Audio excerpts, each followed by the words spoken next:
Hello students, good morning. Today I am going to start topic 7.7 that is torque and angular momentum. इसमें हम दो topic पढ़ेंगे, एक है आपका टॉर्क और दूसरा है एंगुलर मोमेंटम।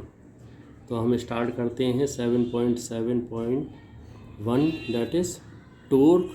इसको कपल भी बोलते हैं या इसको मूवमेंट ऑफ फोर्स भी बोलते हैं। इसमें क्या होता है कि रोटेशनल मोशन में हम फोर्स को इक्विवेलेंटली टॉर्क बोलते हैं। जैसे लीनियर में हम पढ़ते थे फोर्स, तो इक्विवेलेंटली हम इसे टॉर्क को फोर्स को यहाँ पे टॉर्क बोलेंगे रोटेशनल मोशन में। इसमें टॉर्क को कहाँ और कैसे लगाया जाए यह इम्पोर्टेंट है।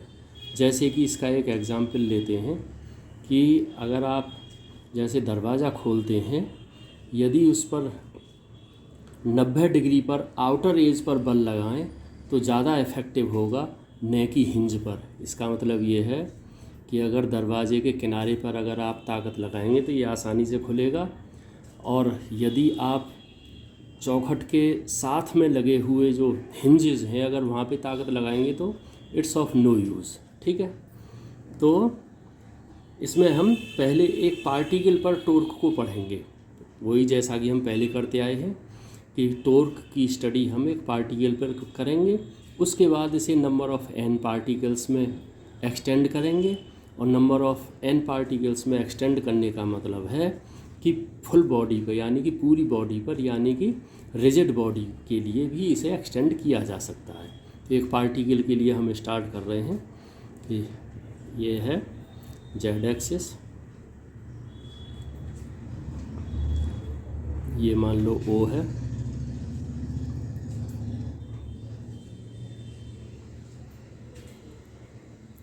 टॉर्क को टाउ भी बोलते हैं, ये मतलब इसका सिंबल है। और एक ये पोजीशन वेक्टर है, यहाँ पर P पॉइंट पर एक पार्टिकल है जिस पर फोर्स लगा है F, और ये अगर एक्सटेंड कर दें तो ये थीटा है, ये वाई एक्सिस है, एक्स एक्सिस इधर मान लेते हैं। ठीक, तो यहाँ पर ध्यान दीजिए ये 90 डिग्री है, और ये इसके लिए इसका कंपोनेंट इस डायरेक्शन में r साइन थीटा होगा, ये है r साइन थीटा। ठीक, इनको ध्यान में रखते हुए हम आगे बढ़ते हैं। ये है पोजीशन वेक्टर, यहाँ पर आप ताकत लगा रहे हैं, फोर्स लगा रहे हैं। तो एक पार्टिकल जो P पोजीशन वेक्टर r पर है उस पर हम फोर्स लगाते हैं, जैसे कि दरवाजे के किनारे पर लगाएं। देन मूवमेंट ऑफ फोर्स यानी कि टॉर्क दैट इज टाउ एक पार्टिकल पर लगाते हैं with respect to origin O, तब इसे ऐसे लिखा जा सकता है टाउ, ये वेक्टर क्वांटिटी है, is equal to r cross product F, इसका यूनिट है न्यूटन मीटर, एंड इसका जो कंपोनेंट है मैग्नीट्यूड, ऐसे भी लिख सकते हैं इसको, tau is equal to r F sine theta. तो टाउ क्या है? Tau is perpendicular to plane मतलब जहाँ पर भी प्लेन आ जाए इसका मतलब एक्स वाई जेड। तो tau is perpendicular to force F and tau is perpendicular to force F and position vector R। ठीक, और थीटा क्या है? थीटा एंगल है बिटवीन आपका R और F के बीच में। ये R अगर एक्सटेंड करें तो ये R हो गया, ये F, इसके बीच में ये एंगल थीटा है। इसको हम ऐसे भी लिख सकते हैं, और magnitude of tau is equal to R sine theta F। और इसको और कैसे लिख सकते हैं? R परपेंडिकुलर का निशान है ये F, यानी कि आर साइन थीटा की जगह ये इसे हम लिख सकते हैं, ठीक है। दैट इज़, इसका मीनिंग क्या हुआ, R sine theta is perpendicular to F. और ऐसे ही हम एफ परपेंडिकुलर को लिखें तो ये है F is equal to F perpendicular जो कंपोनेंट है वो है एफ साइन थीटा। और ये है क्या, it is the component of force in the direction perpendicular to R, perpendicular to R, ये इसके परपेंडिकुलर में। यानी कि अगर आप ऐसे देखें तो ये आर साइन थीटा, यानी कि ये आर साइन थीटा इसके परपेंडिकुलर में है। अगर मान लो टाउ किस किस कंडीशन में ज़ीरो होगा, tau is equal to zero for किस किस कंडीशन में होगा, या तो आपका आर ज़ीरो हो जाए पोजीशन वेक्टर, या आपका एफ ज़ीरो हो जाए, या थीटा की वैल्यू ज़ीरो हो, या 180 डिग्री हो। इन कंडीशंस में आपका टॉर्क ज़ीरो हो जाएगा। यानी कि इसका मतलब ये है, ज़ीरो का मतलब है आप इस डायरेक्शन में फोर्स अगर लगाएंगे तो दरवाज़ा खुलेगा ही नहीं। यानी कि आप दरवाजे पर सीध में एंगल थीटा जो ज़ीरो की सीध में ऐसे दरवाजे पर ताकत लगाएंगे तो वो खुलेगा नहीं। अगर आप परपेंडिकुलर पे लगाएंगे तो आपका दरवाज़ा बड़ी आसानी से खुलेगा, ठीक है। That is tau is zero if either magnitude of force is zero और if line of action passes through the origin, line of axis passes जो अभी मैंने बताया है, पासिस थ्रू दी ज़ीरो। और इस पर जो ये क्योंकि वेक्टर क्वांटिटी है आर क्रॉस एफ यानी कि प्रोडक्ट, वेक्टर प्रोडक्ट, तो इस पर सारे के सारे वेक्टर प्रोडक्ट के जो भी रूल हैं that will be applicable. For example, if force अगर रिवर्स कर दिया जाता है then direction of tau reverse हो जाएगी, जैसा कि हमने पहले पढ़ा था, पिछले एग्जाम्पल दिया था। और अगर दोनों की दिशा बदल जाए, आर और एफ की बदल जाए, तब टाउ पे कोई फर्क नहीं पड़ेगा, ठीक। Next 7.6.2 angular momentum, angular momentum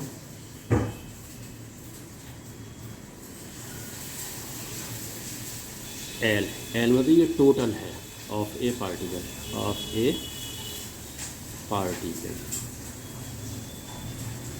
इसका ये हमने पहले भी पढ़ रखा है, लेकिन वो लीनियर मोमेंटम पढ़ा था। तो इसका मतलब एंगुलर मोमेंटम जो रोटेशनल मोशन के लिए इसका इक्विवेलेंट है लीनियर मोमेंटम, जो हमने पहले पढ़ रखा है, ठीक। इसको क्या बोलते हैं, मोमेंट ऑफ मोमेंटम भी बोल देते हैं, ठीक।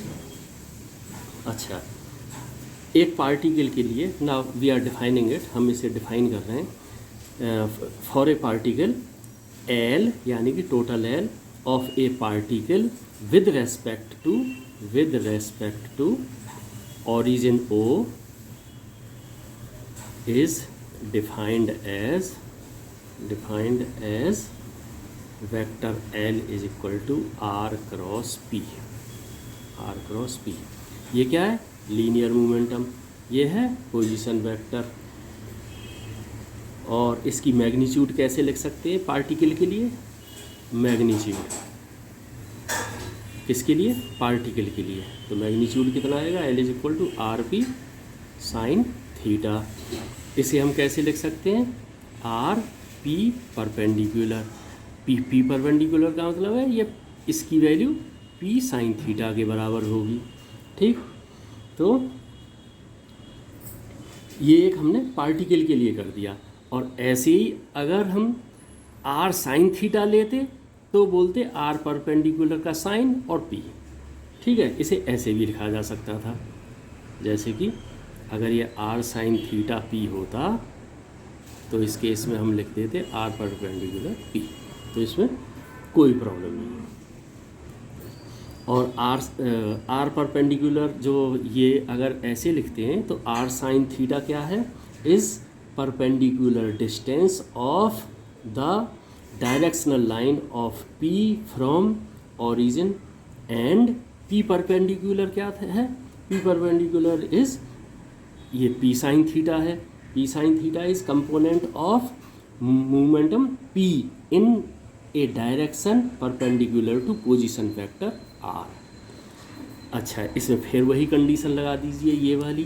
तो ये एल अगर जीरो है तो ये किस किस कंडीशन में होगा जीरो, या तो ये जीरो हो या ये जीरो हो, या इसकी वैल्यू जीरो से 180 डिग्री हो, जीरो हो या 180 डिग्री, यानी कि if r is equal to zero या p is equal to zero या थीटा की वैल्यू 0 डिग्री हो और 180 डिग्री हो। ठीक है, ये और ये, इसमें कोई प्रॉब्लम नहीं है।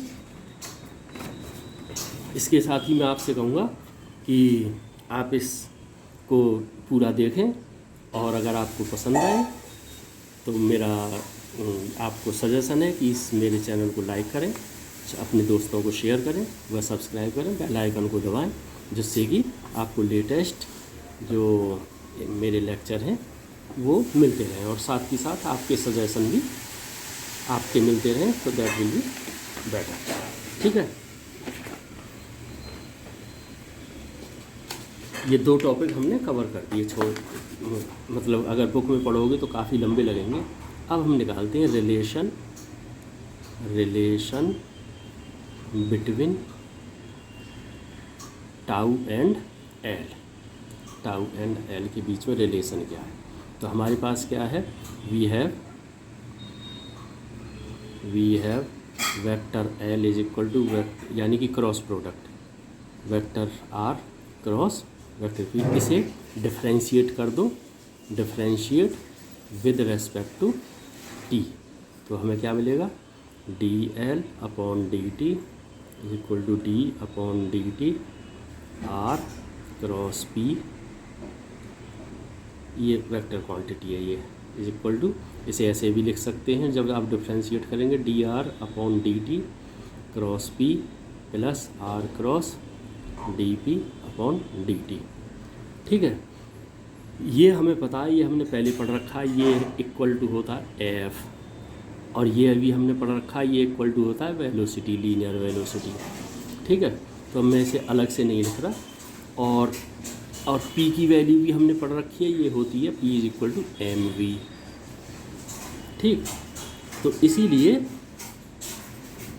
That's why d r upon D t cross p, यानी कि ये वाला, ये कितने के बराबर होगा, v cross m v, v cross m v is equal to 0। क्यों होगा, बिकॉज v स्क्वायर जो है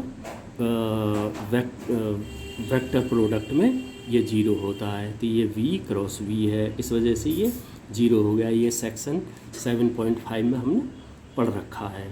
and r cross d p upon D T is equal to हो गया r, और ये है आपका f cross f is equal to क्या है, ये टाउ है। Hence therefore d upon D T R cross p is equal to tau. इसको हम ऐसे भी लिख सकते हैं। ठीक है, हो गया इजी। और D L upon D T, ये याद रखना, ये स्मॉल एल एक पार्टिकल के लिए is equal to tau. And इसका एनालॉग क्या है, इसका एनालॉग जो हमने पहले पढ़ रखा है वो है d p upon D T is equal to force F. ठीक, सो इस प्रकार टाइम रेट ऑफ चेंज, ये time rate of change of angular momentum L of a particle is equal to the torque, ये torque acting on it means particle पर। Now अब हम इसे particle के बजाय पूरी बॉडी पर एक्सटेंड कर देंगे। Now we extend t tau and l, that is torque and angular momentum to body, और या यूँ कहें कि रिजिड बॉडी। तो उसके लिए अब हम इसे एक्सटेंड कर रहे हैं। Let a body has n particles, जैसा कि मैंने पहले बताया था और पहले आप जानते भी हो। Then total angular momentum L, अगर n पार्टिकल हैं तो टोटल में angular momentum L is vector sum of n particles that is angular movements. Angular movements क्या क्या हमारे पास, स्मॉल l वाले। तो total angular momentum is equal to L1 plus L2। अब कहाँ तक जाएगा, Ln तक जाएगा। और इसे हम कैसे लिख सकते हैं, summation sign i is equal to 1 to n Li। ठीक है। और L1 क्या है, angular momentum of ith particle. ये क्या है, angular momentum of second particle. ऐसे ही I में क्या होगा, Li क्या होगा, ith particle angular momentum. Angular momentum इसका ith पार्टिकल का एंगुलर मोमेंटम को कैसे लिख सकते हैं, is equal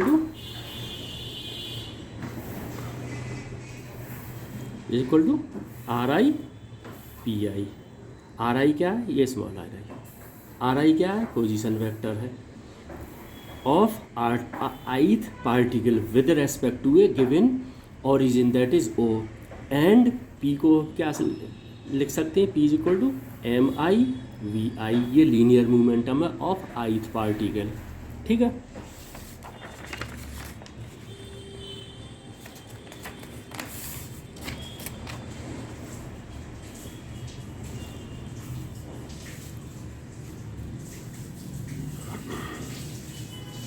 So total angular momentum L can be written as summation of Li is equal to, इसका मतलब है I is equal to 1 से n तक।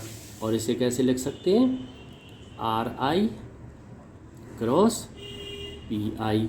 So it is the generalized definition for a body। यानी कि ये होगी generalised definition, that is total angular momentum is equal to this much. ये एक जनरलाइज्ड है जहाँ पर ये I इज इक्वल टू 1 से लेकर n है, जो कि एक पूरी बॉडी को कवर कर लेते हैं, रिजिड बॉडी भी बोल सकते हैं। और इसे हम कैसे लिख सकते हैं, और dl/dt is equal to d/dt और summation Li is equal to summation dLi/dt। और इसे कैसे लिख सकते हैं, is equal to summation tau i। और ये किसके बराबर है, is equal to summation RI cross PI। ठीक। तो इसका मतलब क्या हुआ, that is vector tau is equal to RI position vector multiply by vector PI। और इसका मतलब ये हमारे पास एक इसकी दूसरी फॉर्म आ गई। और हमारे पास और क्या है, टाउ इज इक्वल टू हम लिख सकते हैं R क्रॉस F, और tau I is equal to RI cross FI, अगर ith पार्टिकल के लिए लें। ठीक। सो FI क्या है, FI is the force on ith particle. और FI है क्या, FI is equal to vector sum of external forces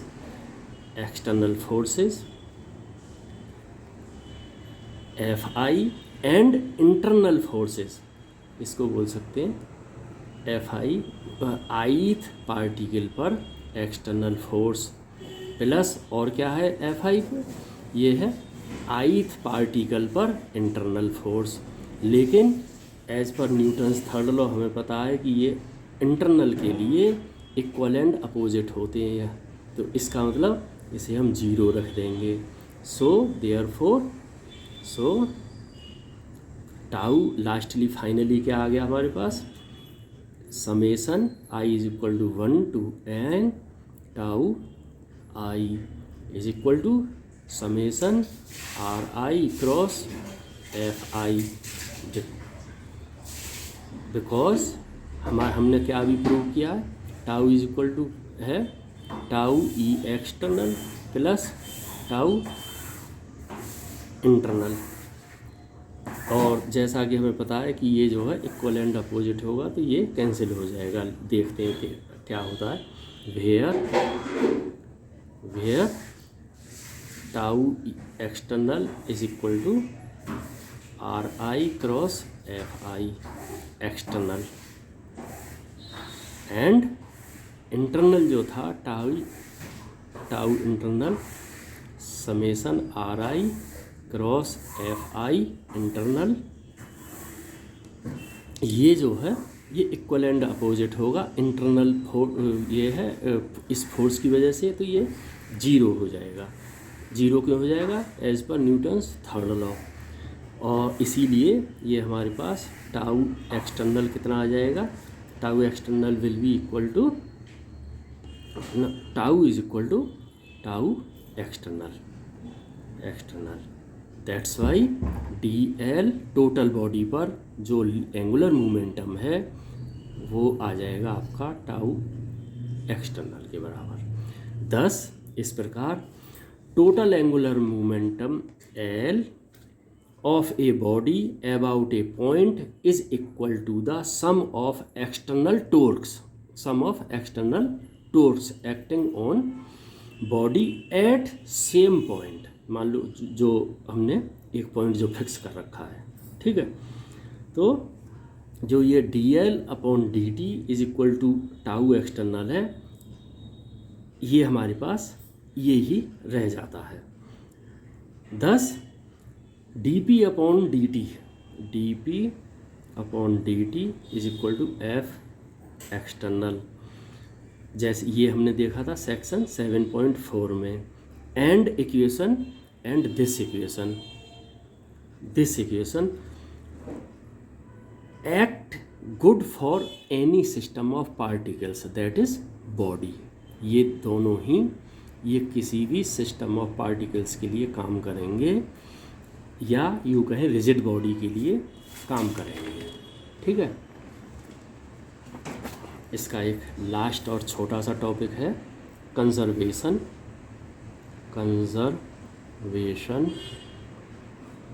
of angular momentum. Conservation मतलब जो कभी मरता नहीं है, संरक्षित रहता है। आप ये प्लीज़ मैं एक बार और बता रहा हूँ, मैं ज़्यादा लिख नहीं रहा क्योंकि इससे टाइम ज़्यादा लग जाता है और लेक्चर ज़्यादा लंबा हो जाता है। तो हमारे पास क्या इक्वेशन है? फॉर इक्वेशन, ये हमारे पास इक्वेशन अभी हमने निकाली है, d L upon D T is equal to tau external.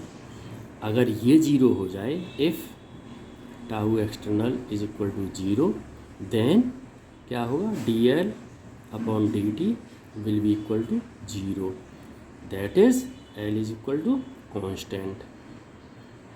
और जब ये चीज़ कांस्टेंट आ जाएगी इसका मतलब है it is conserve, that is total angular momentum is conserved, ठीक।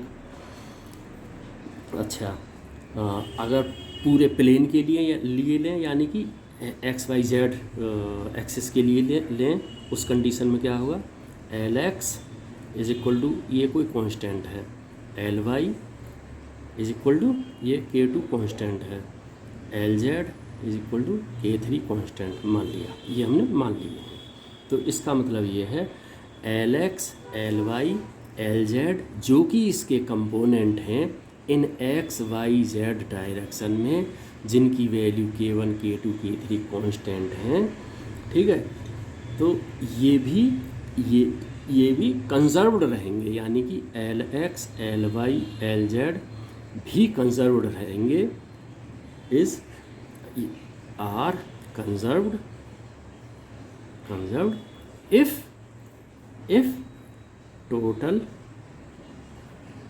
Total angular momentum is conserved. और ये हमने पहले ही प्रूव कर दिया है कि ये कंजर्व्ड है। अगर ये कंजर्व्ड है तो इसके कंपोनेंट भी कंजर्व्ड रहेंगे, ठीक है। अब जो है इसको, जो हमारे पास के कौन कौन सी इक्वेशन होगी?